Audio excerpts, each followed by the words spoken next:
From Wish TV and the All Indiana Podcast Network, this is the News 8 Daily 8 Podcast, a Wish TV News 8 update.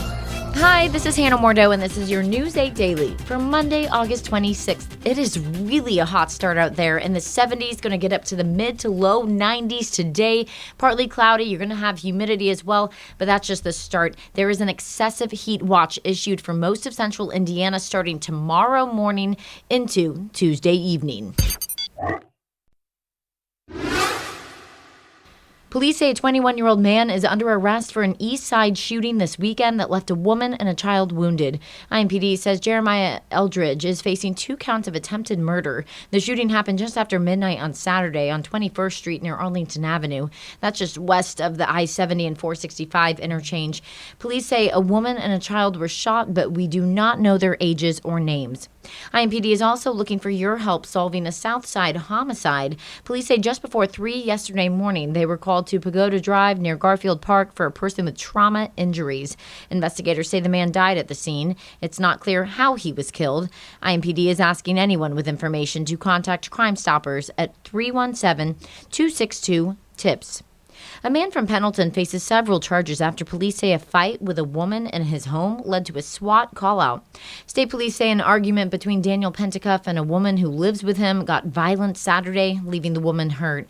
Investigators say she got away and ended up at a hospital. Then, Sunday, troopers, detectives, and a SWAT team took Pentacuff into custody. He's at the Madison County Jail facing preliminary counts of domestic battery, criminal confinement, and strangulation. The forecast for scorching temperatures has the Red Cross worried. The agency's operating under a blood emergency, urging people to donate, but the situation keeps getting more dire. News 8's Hernan Gutierrez is at the Harmony of Avon Baptist Church, where there's a blood drive tomorrow, and along with the low blood supply, the weather factors into this.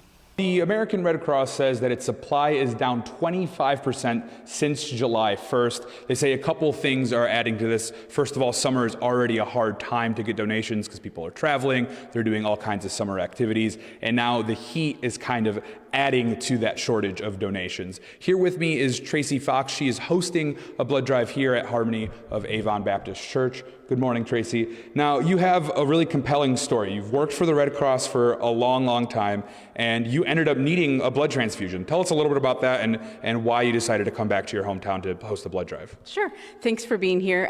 I was working in Washington, D.C., and unfortunately was hit by a motor coach, by a bus, and lost my leg, and through the process of several surgeries, needed a blood transfusion.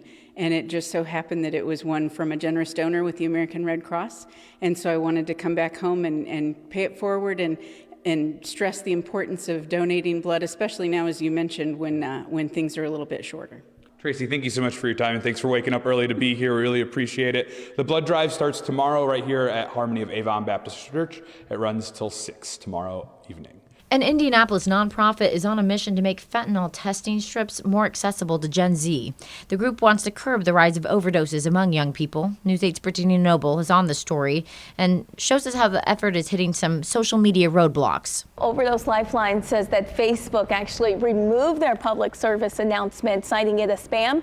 We want you to look at the campaign for yourself. In only 3 days of it being posted, the PSA got 30 million views. It encourages people to test their street drugs. Creators say it can save lives by detecting traces of fentanyl. The founder and CEO of Overdose Lifeline tells News 8 she thinks people should see the advertisement on Facebook.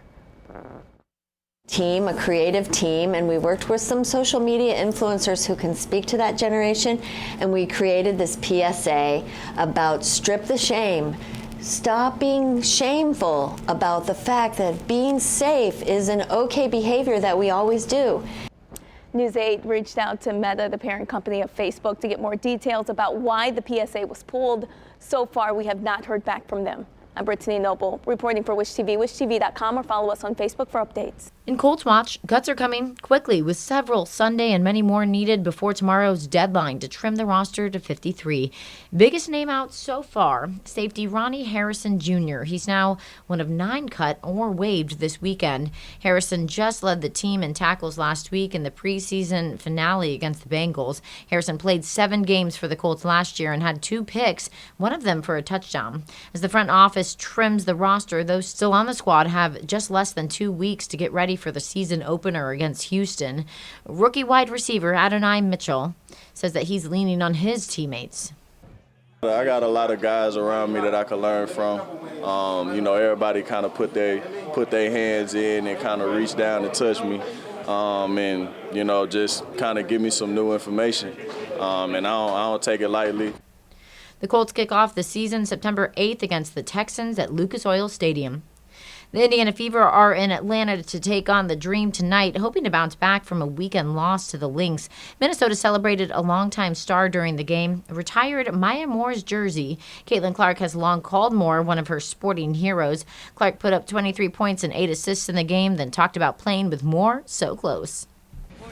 And obviously they had tremendous crowds when she was here playing, and they won the finals a few times. And it's cool to play in front of her. Like, she's courtside, and you look over like that's your childhood idol. So you got to pinch yourself a little bit at times, and be thankful for the moment and enjoy it, and still compete, and be lucky that you get to do this at the highest level.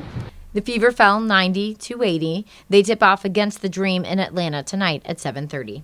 Wish TV is your education station. Every month during the school year, we honor teachers in Central Indiana with the Golden Apple Award, and this year we have a new partner, WGU Indiana. Allison Bell is the Regional Vice President at WGU and joined us on Daybreak to talk about this exciting partnership and the new prize for teachers. Well, WGU is so excited to add to the recognition, our gift of $2,000 to the chosen teachers. So every month, teacher will get $2,000 to spend on whatever they want. Yes, yeah, absolutely. We're so excited to do this. I mean, we know that our educators are really the foundational to our communities.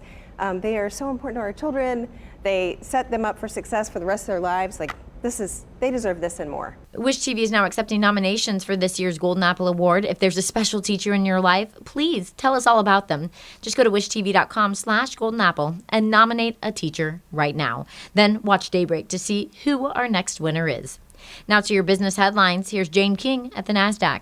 Well, retailers are using AI and predictive modeling to study how extreme weather events may impact warehouse and delivery routes. Stores like Target are also becoming key delivery hubs, especially for positioning inventory like food and water and batteries and other essential items in areas where predicted storms will hit.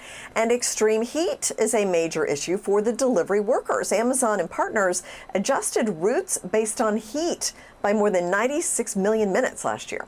Well, it costs more than ever to take a Disney vacation, but that's the calculation many parents are making as they go into debt to visit the company's theme parks while their kids are still young. The New York Times says for a family of 4 it can cost about $6,400 all the way up to more than $15,000 to go to Disney, as on-site expenses such as previously free fast passes add up.